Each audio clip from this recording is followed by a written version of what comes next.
Bella a tutti ragazzi, ben ritrovati in un nuovo video dell'Espettorcio Mercato. Batman napoletano, come state? Spero tutto bene. In questo video andremo a fare il pre-partita di Napoli-Juventus. Lo so, non è uscito domenica, lo sto registrando sabato, verso le 6, 6 e mezza. E, uscirà stesso oggi, penso per le 10, massimo 10 e mezza. Non l'ho fatto domenica perché tenevo un impegno, perché oggi devo partire, torno domenica sera, quindi non penso che proprio riesco a fare tanti video, in questi 2 giorni. Se vedete che tipo escono un paio di video, perché appunto non sono riuscito a farli, come di solito faccio. E vabbè, direi di iniziare subito la pre-partita. Allora, manca per questa partita, mancano tanti giocatori importanti che l'anno scorso hanno fatto ehm, la differenza ehm, nella partita si è giocata al Maradona. Si gioca tipo a gennaio, una cosa del genere, metà gennaio, prima cosa della partita contro l'Atalanta. Vabbè, in pratica sarà tosta appunto per questi motivi, perché manca Lukaku che segnò, Anghissà e molti altri. E manca De Bruyne, vabbè, De Bruyne l'anno scorso non giocò la partita, cioè non stava a Napoli, però sempre potevo fare differenze, magari fosse anche chissà, però vabbè, manca anche chissà, manca Lobotka, che se c'è, io non mi capacito, no? Non mi capacito come fanno tutti questi giocatori ad avere uno stop così lungo. C'è Lukaku, se vi ricordate, ad agosto si infortunò, 18 agosto si infortunò, stop 4 mesi. Infatti poi è ritornato essendo passati 4 mesi.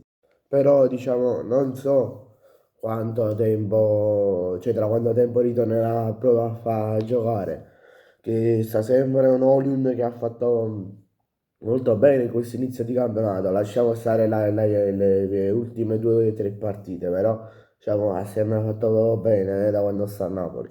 Non diciamo bugie, non ci diciamo bugie, ha sempre giocato bene e roba varia.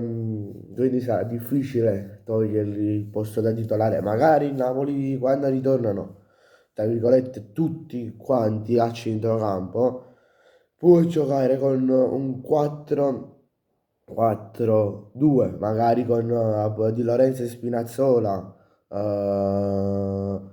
Bassi, oppure magari sposti, mi sono accorto che non si può fare, così, vabbè, li sposti bassi, poi metti un Gutierrez e magari metti per esempio una Anghissà come esterno di destra, Gutierrez esterno di sinistra. Perché Anghissà, la scelta di Anghissà? Perché questo nel 4-4-2 si può fare che due centrocampisti vanno sulla linea offensiva e magari se c'è Terzini li fai, diciamo, anche loro andare a prestare nella linea offensiva. Se magari decidi di mettere due centrocampisti o un centrocampista, e se è difensivo lo fai tenere nella linea difensiva, come così, se magari al posto di Gutierrez metti la botta che lo tieni nella linea difensiva e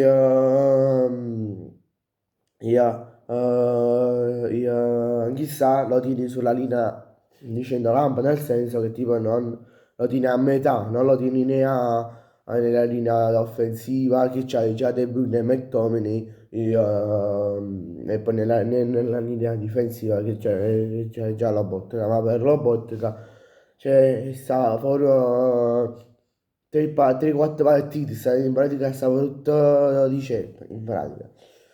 Poi, vabbè, stavo dicendo, il modulo APE, lo sapete, anche se non ve l'ho detto prima, il modulo è sempre 3-4-3, mancano gli attaccanti, eccetera.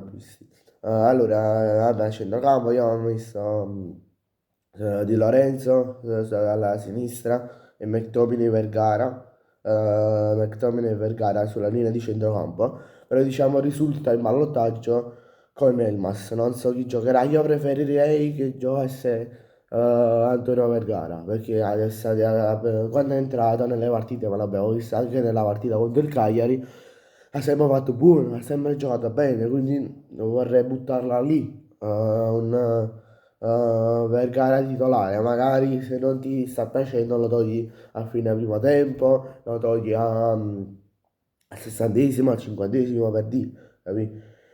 E poi, vabbè, sull'altro lato, secondo me, visto che dovrebbe essere convocato Spinazzola, lo mette già dal primo minuto.